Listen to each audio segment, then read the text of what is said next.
All right, let's jump into this deep dive. We're looking at game topics, more specifically, the design behind the Super Mario franchise. Yeah, and you know what's really cool about this?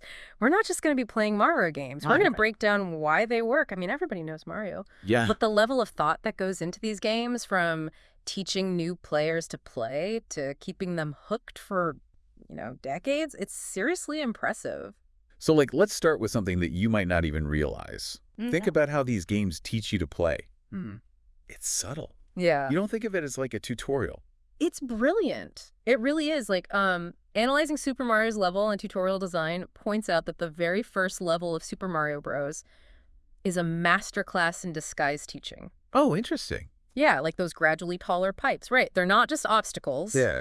They're forcing you to learn that holding the jump button makes Mario jump higher. And you can mess up a couple of times. Right. Yeah, and there's always a little safe ground to land on before the next pipe.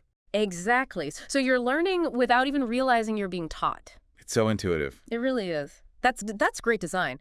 And, Life is a Game actually talks about this concept of flow, Right. that feeling of being totally engrossed in an activity, right?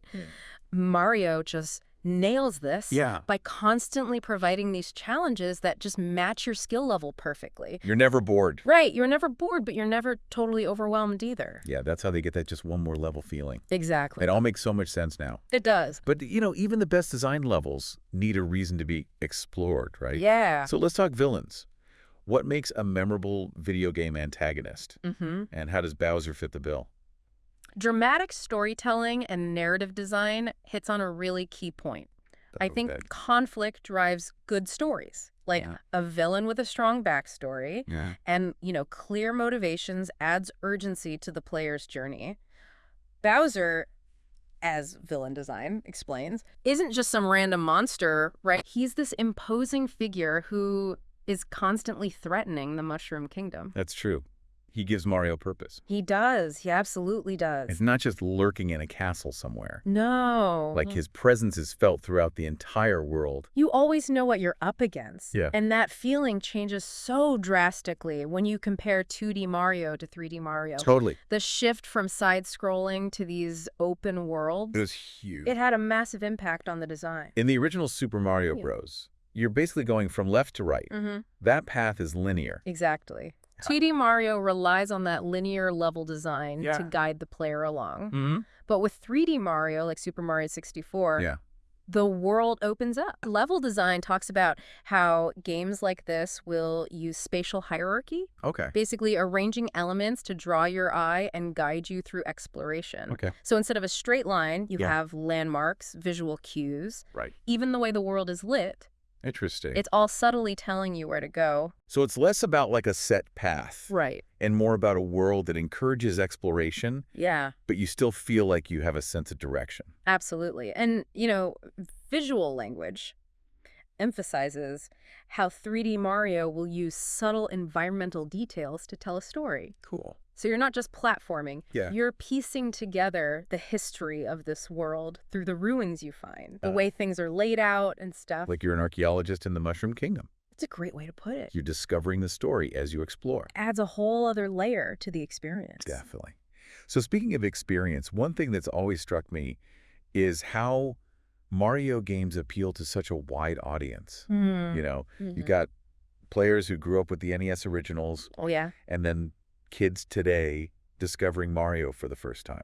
It's crazy. What is the secret to that kind of longevity? Well, Life is a Game touches on something really crucial here, I think. Different people find different things enjoyable, right? Yeah. Some crave intense challenges.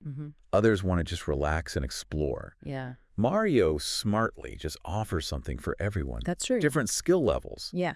Points out that even within one game, Yeah. you'll have levels that are perfect for beginners, Right. and then hidden challenges that'll test even the most hardcore players. So true. You can casually stroll through the main story Yeah. or spend hours hunting down every secret star, moon, whatever it is. Exactly. But it's not just about difficulty, right? Right. There's something about the feel of these games. Absolutely. And that's where community comes in. Mm. Community talks about how shared experiences strengthen bonds. Okay. Mario has cultivated this massive, passionate fan base over decades, right? It's incredible. People connect over their love of the games. They share tips, memories. They create their own level. Yeah. Like all the online forums and communities are filled with people sharing speedrunning tips. Oh, yeah. Talking about secrets, creating levels to challenge each other. It's like a collaborative extension of the game itself. We've been talking about how well-designed these games are, but stepping back for a second. You've been playing these games for years, right? Yeah. What stands out to you about the Mario franchise? Honestly, it's the feeling of reward. Okay.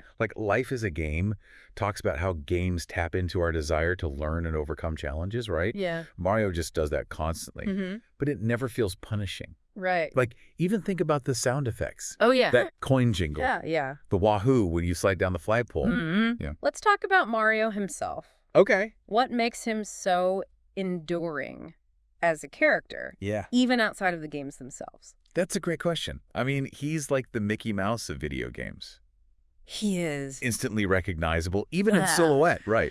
But it's got to be more to it than just his look. Right. And I think there is, believe it or not, villain design actually gives us some good insight here. Interesting. Okay. It argues that a good villain needs a worthy hero to oppose them, right? Right. And Mario, even though his design is very simple, he embodies that perfectly. Okay. He's brave, determined, Mm-hmm. always optimistic. Yeah, he is. Even when facing these impossible odds. He's the underdog you always root for. He is. He's the everyman hero, right? Yeah, and he's so versatile. Oh my gosh, yes. Over the years, he's been a plumber, doctor, golfer, racer, you name it. He's done it all. He's done it all. And I think that adaptability is key to his appeal. It makes him relatable to so many different people, right? Yeah. Whether you're a kid who's dreaming of adventure or you're an adult reminiscing about your childhood, there's a Mario game out there for everyone. It's like he's a blank slate that we can all project our own desires onto, I like that. That's a good way to put it. But let's get back to game design for a second here. Okay. One thing that always gets me is that balance they strike between challenge and accessibility. Right. These games can be tough. They can. But they never really feel unfair. Right. So how did they do that?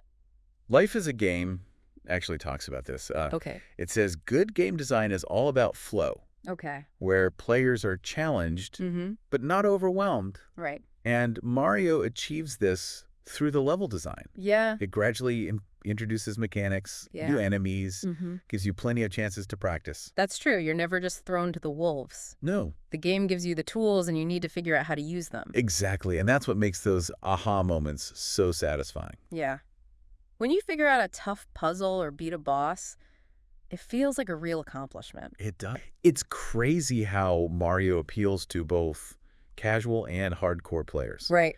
You can just play through the story or really dig deep, find every secret, master every technique. Yeah. How do they do that? Different skill levels actually highlights this. Okay. Is that Mario games often have these multiple layers of difficulty. Oh, interesting. Yeah. You have the main story that's accessible to everyone. Right. But then you have hidden challenges and optional objectives for completionists. Like the secret stars in Super Mario 64. Yes. Or the post-game trials in Odyssey. Exactly. They're not essential. Right. But it adds a whole other layer of challenge for the people who want it. It's all about giving players choices, That attention to detail is awesome. It is. They want everyone to have a good time. Yeah, they really care about their audience. It's a big part of what makes this franchise so special. It is. And we haven't even touched on the sound and music yet. Oh, that's right.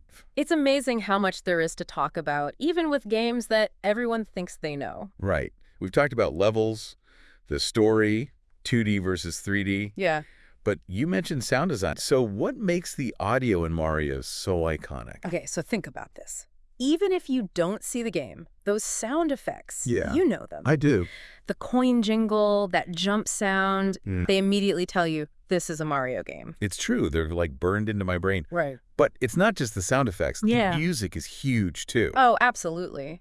Dramatic storytelling talks about how music creates atmosphere, evokes emotions, And Mario's soundtrack does that perfectly. It really does. Like whether it's that upbeat theme from the Mushroom Kingdom Yeah. or the music in the underwater levels, Yeah. it just adds to the whole experience. Those themes are so catchy. I catch myself humming them all the time. Oh, for sure. Like you're not even playing the game. Yeah, yeah. It's a sign of a good composer, right? It is. Yeah. Well, that about wraps up our Mario deep dive. It's been awesome exploring these games. Yeah, we talked about a lot from Yeah. the psychology of challenge Mhm. to the importance of community, Yeah, the changes between 2D and 3D, for sure. and of course, everyone's favorite plumber. He's the best. And hopefully you listening have a new appreciation for what goes into making these games. It's more than people think. So next time you play a Mario game, whether it's an old favorite or a brand new one, Yeah. take a moment to think about the little details. Mm-hmm. Enjoy the design and have fun. Because those colorful worlds and that music show how powerful video games can be. Right. They entertain, they challenge us, and they inspire us. Couldn't have said it better myself. Until next time, keep on gaming.